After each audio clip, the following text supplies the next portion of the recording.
کہ 90 دن کے اندر الیکشن ہونے چاہیے، تو اس کا مطلب ہے کہ 90 دن کے اندر الیکشن ہونے چاہیے۔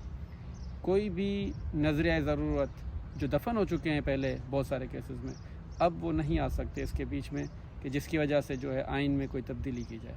لیکن اس کے ساتھ ایک بڑا قدم جو اٹھایا گیا ہے وہ یہ ہے کہ ایک 6 رکنی بینچ جو ہے وہ تشکیل دی گئی ہے، جس میں اعجاز الحسن صاحب جو ہے وہ سربراہی کریں گے، اور جس میں 3 جج جو ہے سپریم کورٹ کے معزز جج صاحبان سندھ سے تعلق رکھنے والے بینچ کا حصہ ہوں گے،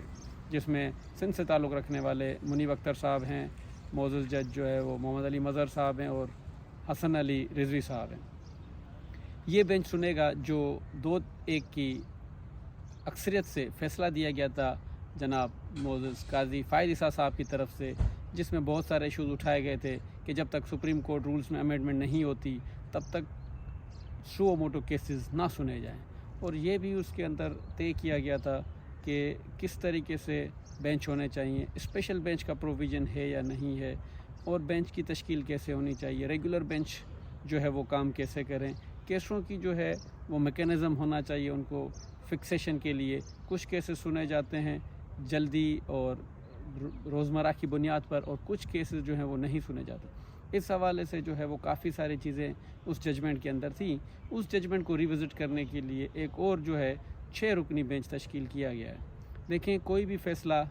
لوگ یہ سمجھتے ہیں کہ شاید انفرادی طور پہ یا جج صاحبان دیتے ہیں، فیصلہ سپریم کورٹ کا ہوتا ہے اور سپریم کورٹ فیصلہ دیتی ہے، اور سپریم کورٹ کے فیصلے کو سپریم کورٹ کی ہی لارجر بینچ جو ہے دوبارہ ریوزٹ کر کے اس پر کوئی اور آبزرویشن دے سکتی ہے یا اس کو تبدیل کر سکتی ہے، جو زیادہ میجارٹی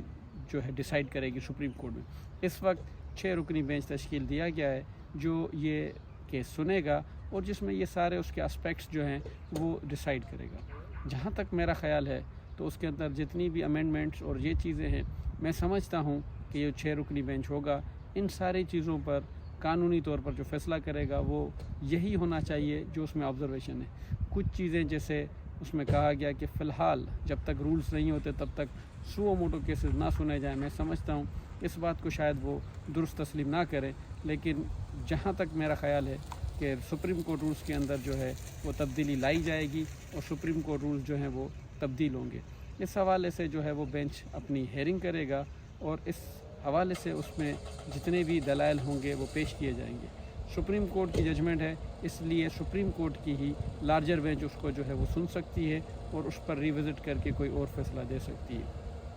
باقی جو ایک رائے چل رہی ہے کہ جج صاحبان بٹے ہوئے ہیں یا وکیل بٹ گئے ہیں یا سپریم کورٹ جو ہے وہ 2 حصوں میں ہے، تو ایسی کوئی بات نہیں ہے۔ سپریم کورٹ کے فیصلے ہوتے ہیں تو سپریم کورٹ ہی کر رہی ہوتی ہے، اس میں بٹنے والی یا ڈویژن کی کوئی بات نہیں۔ جج صاحبان ہوتے ہیں، معزز جج صاحبان ہوتے ہیں، ان کے اپنے اپنے ویوز ہوتے ہیں، جو انٹرپریٹیشن چلتی رہتی ہے۔ اسی وجہ سے آج تک کہیں پر بھی پوری دنیا کے اندر کوئی بھی ایک قانون نہیں رہا، قانون میں ہمیشہ تبدیلی آتی رہتی ہے، اس کی انٹرپریٹیشن ہوتی رہتی ہے اور اس کی وضاحتیں ہوتی رہتی ہیں، کیونکہ وقت کے ساتھ ساتھ چیزیں بھی تبدیل ہوتی ہیں، اور وقت کے ساتھ ساتھ انسان کا عقل اور فہم جو ہے وہ بھی مزید جو ہے وہ بڑھ رہا ہوتا ہے، جس وجہ سے بہت سارے قانون میں بہت ساری تبدیلی آتی رہتی ہیں۔ اور اس طریقے سے سپریم کورٹ کے کافی سارے پہلے بھی ایسے فیصلے ہوئے ہیں جس کے بعد سپریم کورٹ نے دوبارہ ان کو لارجر بینچ کے ذریعے ریوزٹ کر کے اوپینین چینج کیا ہے، کیونکہ سپریم کورٹ کا جو فیصلہ ہوتا ہے وہ آئین کے مطابق ہر ایک آرگن آف دی اسٹیٹ کے اوپر بائنڈنگ ہے۔ اس حوالے سے